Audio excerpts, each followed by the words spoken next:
sin duda este es el tema del día, es el tema del momento. Dejó muchos mensajes el presidente Donald Trump, que fue especialmente crítico con el funcionamiento de las Naciones Unidas. Viene diciendo reiteradamente que ya no está claro para qué sirve, si es que cumple alguna función, y de hecho nosotros te lo contamos porque fue uno de los números del día de la semana pasada. Un recorte presupuestario muy pero muy importante, de más del 15% que ha quedado aprobado para el presupuesto del año que viene de las Naciones Unidas, como consecuencia esencialmente del recorte de los desembolsos realizados por Estados Unidos, que era el principal sostén de este organismo, que dice ha dejado de servir a sus intereses y a los intereses de Occidente, uno podría agregar de forma bastante fehaciente. Lo cierto es que después el discurso de Trump uno podría identificar determinados ejes bastante claros de qué es lo que él quería transmitir. Uno más bien general, la reivindicación de su papel como gran mediador, de su papel como hombre detrás de la resolución de muchos conflictos. De alguna forma, esta idea que él repite casi como un mantra, que es que él resolvió 7 guerras que estaban abiertas, y cómo él sigue intentando resolver otras 2, Rusia y Ucrania principalmente, y también la guerra en Gaza. Y por lo tanto, la ineficacia de otros mecanismos alternativos más vinculados a la diplomacia tradicional para resolver esos conflictos. Y después, algunos de los desafíos que él sigue teniendo por delante y que él cree que son desafíos clave de los Estados Unidos. Y el primero tiene que ver con Nicolás Maduro, con la dictadura venezolana, con el cartel de los soles y con su implicación en el narcotráfico. Esto es lo que decía al respecto el presidente de los Estados Unidos. También he designado a varios carteles de narcotráfico salvajes y organizaciones terroristas, junto con 2 sanguinarias pandillas transnacionales, tal vez las peores, M13 y Tren de Aragua de Venezuela. Lo más probable, esas organizaciones torturan, mutilan, asesinan con impunidad.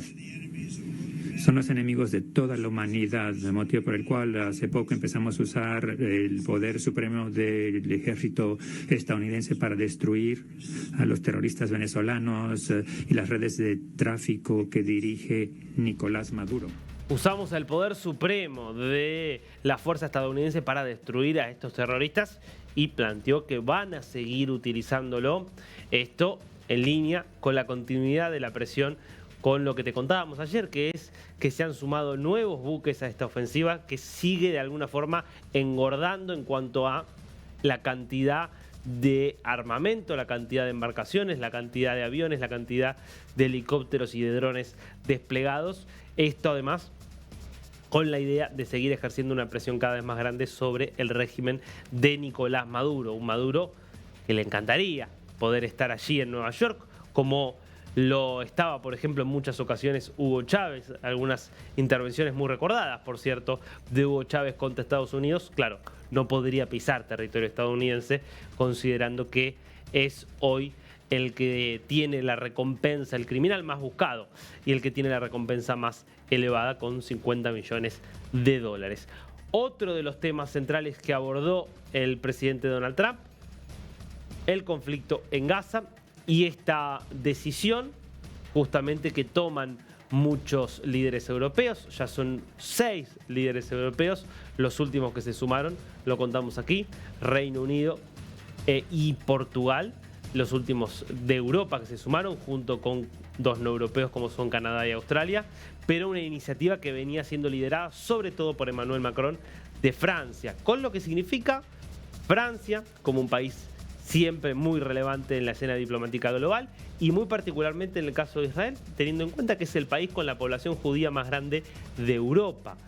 Con ese peso es que él estuvo en coordinación con Arabia Saudita ayer organizando una cumbre especial para promover la declaración de Palestina como Estado. ¿Qué dijo Trump acerca de esto? Bueno, algo que ya había planteado el secretario de Estado Marco Rubio. Escúchalo. As everyone knows, I have also been deeply engaged in seeking a ceasefire in Gaza. Have to get that done. Have to get it done. Unfortunately, Hamas has repeatedly rejected reasonable offers to make peace. We can't forget October 7th, can we? Now, as if to encourage continued conflict, some of this body is seeking to unilaterally recognize a Palestinian state. The rewards would be too great for Hamas terrorists for their atrocities. This would be a reward for these horrible atrocities, including October 7th, even while they refuse to release the hostages or accept a ceasefire. Instead of giving to Hamas and giving so much, because they've taken so much, they have taken so much. This could have been solved so long ago. But instead of giving in to Hamas's ransom demands, those who want peace should be united with one message: release the hostages now. Just release the hostages now. Bueno, contundente el mensaje de Donald Trump y es muy difícil argumentar algo diferente. La realidad es que haya hoy 145 de los 193 países de las Naciones Unidas que reconozcan que hay un Estado palestino sin decir cuál es la geografía de ese Estado, dónde empiezan y dónde terminan sus fronteras, sin decir cuáles son sus líderes, sin decir cuál es su estructura, sin decir cuál es su relación con sus vecinos, especialmente con Israel. Esa decisión está claro que no acerca en nada la posibilidad de que exista en los hechos ese Estado palestino y, por el contrario, sí tiene un efecto, uno diría, político muy significativo, y es que jamás se ve empoderado. ¿Por qué se ve empoderado? Porque dice, con razón, todos estos países que antes eran aliados de Israel hoy reconocen que hay un Estado palestino gracias a lo que nosotros hicimos el 7 de octubre de 2023. Si nosotros no hubiéramos hecho lo que hicimos el 7 de octubre, no tendrías a todos estos países tan importantes reconociendo que existe el Estado palestino. Tiene razón. Es indiscutible que efectivamente es así. Los terroristas en esto tienen razón. La decisión por la cual estos países lo reconocen a Palestina como Estado es lo que pasó el 7 de octubre. ¿Cómo se explica eso en el contexto de países que se supone que quieren defender los derechos humanos, la libertad, la condición sagrada de la vida? Es algo que tendrán que responder ante la historia los líderes de todos estos países. Lo que no cambia es que obviamente Israel sigue muy firme en su decisión de que no haya un Estado palestino en las condiciones en las que se está planteando a nivel internacional. No es el único tema, por más que es el tema que está dominando esta cumbre número 80 de la Asamblea General de las Naciones Unidas. Hay también otros elementos, las tensiones geopolíticas que están creciendo en distintos puntos de la región, y allí tuvo un lugar también la tensión entre Brasil y Estados Unidos, con esta paradoja. Esta sede de la Asamblea de las Naciones Unidas en la ciudad de Nueva York se convirtió en el escenario del primer encuentro físico entre Trump y Lula, por lo menos en esta instancia de gobierno, después de las sanciones, de la suba de los aranceles al 50% de Estados Unidos a Brasil, de todas las acusaciones por el proceso judicial contra Bolsonaro, de todas las sanciones contra los jueces del Supremo Tribunal Federal, de todas las cosas que dijo Lula respecto de Trump. Bueno, Trump, que después dijo un poco lo que yo te contaba, que es que básicamente cree que a Brasil no le va a ir bien hasta que no haga un arreglo con su gobierno, contó que tuvo un cruce con Lula y que va a haber una reunión probablemente la semana que viene. Escucharon. Ahora se van a imponer aranceles por ingerirse en los derechos de los ciudadanos estadounidenses. Hemos censurado la corrupción judicial y hemos atacado a los críticos políticos. Y me cuesta trabajo explicarlo, debo decirlo. Al llegar, vi que llegó el líder de Brasil. Lo vi, yo lo vi, él me vio y nos abrazamos. Y luego le dije, imagínese lo que voy a decir en cuestión de 2 minutos. Pero estuvimos de acuerdo con que nos vamos a reunir la próxima semana. No tenemos mucho tiempo de hablar, unos 20 segundos. En retrospectiva, qué bueno que esperé. porque el apuntador electrónico no estaba funcionando, pero bueno, hablamos y convinimos en reunirnos la próxima semana. Parece ser un caballero muy amable, me cayó bien y le caí bien. Yo solo tengo negocios con quienes me caen bien. Cuando no, pues no, y ya. Pero bueno, tuvimos unos 39 segundos y una conversación excelente, lo cual es buen vaticinio. Pero bueno, en el pasado, Brasil impuso aranceles a nación, pero debido a ello estamos respondiendo con fuerza. Como presidente, siempre defenderé nuestra soberanía nacional y los derechos de los ciudadanos estadounidenses. Y lamento decirlo, Brasil va mal y seguirá así, mal. Y solo les irá bien cuando cooperen con nosotros. Si nosotros fracasarán como ha ocurrido con otros.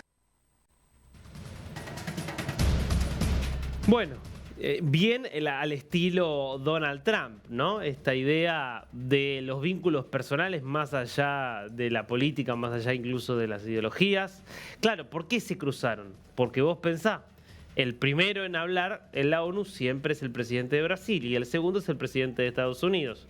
Es decir, cuando Lula salió de hablar y estaba por empezar Trump, ahí fue inevitable que se cruzaran, que se encontraran y se dio esta escena íntima que cuenta y relata Donald Trump, mientras Lula, al lado de su esposa, Janja, hablaba con el canciller Mauro Vieira para ver si había entendido bien qué es lo que Trump acababa de decir.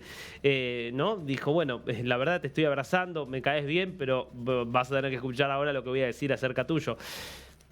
Habrá que ver si efectivamente se termina materializando este encuentro la semana que viene. Sería realmente disruptivo porque hasta este momento ninguno de los dos venía dando señales en cuanto a estar dispuestos a desescalar, estar dispuestos a modificar sus posiciones y a querer conversar. Antes que Trump habló, por supuesto, entonces el presidente brasileño Lula da Silva dejó varias consideraciones acerca de su mirada de cómo van las cosas en el mundo, una mirada muy crítica de las acciones, de lo que considera acciones unilaterales de Estados Unidos.